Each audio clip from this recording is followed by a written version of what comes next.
Kuta stared at his hands, trying to steady his breath. For a moment they were not his. His skin had thickened into rough scales, his fingers stretched into hooked claws, each one black at the tip. The sight froze him with terror. Then, just as quickly, the scales melted away. His hands were normal again, shaking, sweaty, human. He curled up on the floor of his hut, pulling his knees to his chest. The mask sat across the room, pushed into the corner where the shadows hid it. He would not touch it again. He swore it. That day he did not leave. He drank no water, ate no food. Fear pressed in on him from every side. Yet as night fell, he felt a weight in his chest, as if the mask itself were calling. A pull, quiet but steady, like a drumbeat in the distance. He closed his eyes, praying for sleep. When he woke, his body was wet with sweat and blood. His clothes were torn, his fingernails rimmed in red. The taste of iron coated his tongue. Outside, voices rose in panic. He heard shouting, crying. Chickens lay scattered in the dust, pigs torn open, dogs dragged into the bush. People said the beast had returned. On the second night, Kuta barred his door with wood, determined not to step outside. Yet again he woke in the same state. Clothes ruined, hands bloodied, throat sore from growling he did not remember. Memories flickered in his head, snarls, running on all fours, the flash of teeth in the dark. He tried to bury the thoughts, but they would not leave. By the third night, the village was in chaos. The beast no longer attacked only animals. It had turned on people. Families woke to screams as loved ones were dragged from their huts. Blood stained the doorways, and men with spears searched the night in vain. No tracks could be found, only bodies left in ruin. And Kuta could no longer deny the truth. Each morning, he woke knowing where he had been. He remembered the cries, the fear, the chase. The beast was inside him now, clawing for more of him each night. The villagers were desperate. They spoke of the mask, of the ancient promise that one day it would choose a warrior to protect them from evil. That day was near, just a few nights away. Hope rested on the belief that the mask's chosen one would rise and defeat the beast. But when the priest entered the shrine to prepare the rituals, his cry shook the village. The mask was gone. The village was breaking apart. With the mask missing, hope vanished. Some swore the ancestors had turned their backs. Others whispered that the beast itself had stolen the mask to grow stronger. People stopped sleeping, too afraid of the night. Fires burned in every corner, but still the attacks came. Kuta hid in his hut, his body aching from battles he could not remember.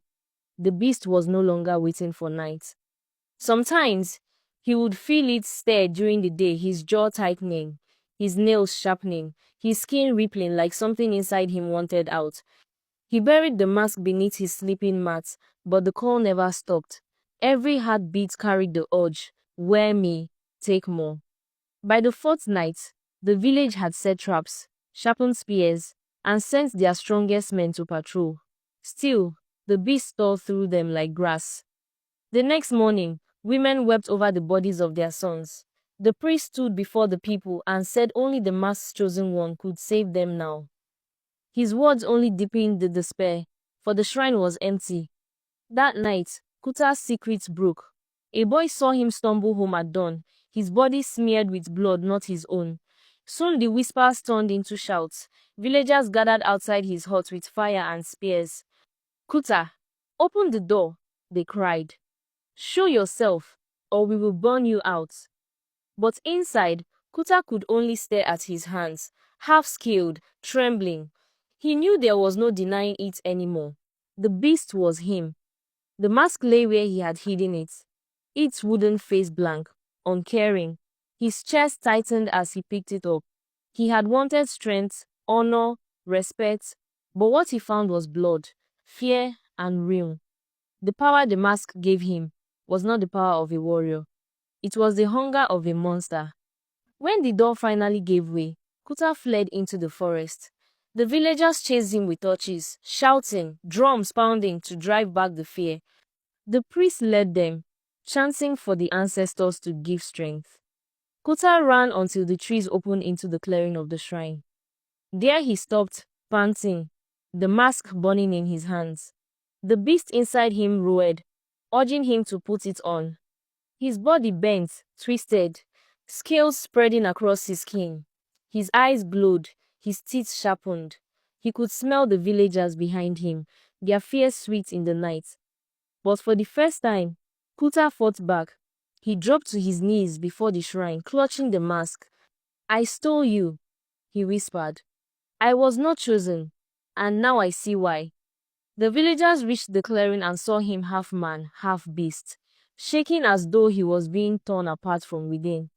Some raised their spears, but the priest held out his hand. Kuta pressed the mask against the shrine's altar. Fire ripped through him, brighter than the first time he wore it. His body convulsed, the beast howling in rage as it was pulled from him. Scales split, claws cracked, blood spilled, yet he did not let go. With one last cry, he forced the mask down onto the altar. A blinding light burst across the clearing. The villagers shielded their eyes. When it faded, the mask sat still upon the altar as before, quiet, empty. And Kuta lay at its feet, human once more, but lifeless. And the story of Kuta, the man who took what was not his and paid with his life, was told for generations as a warning. Not every power is taken, some are given.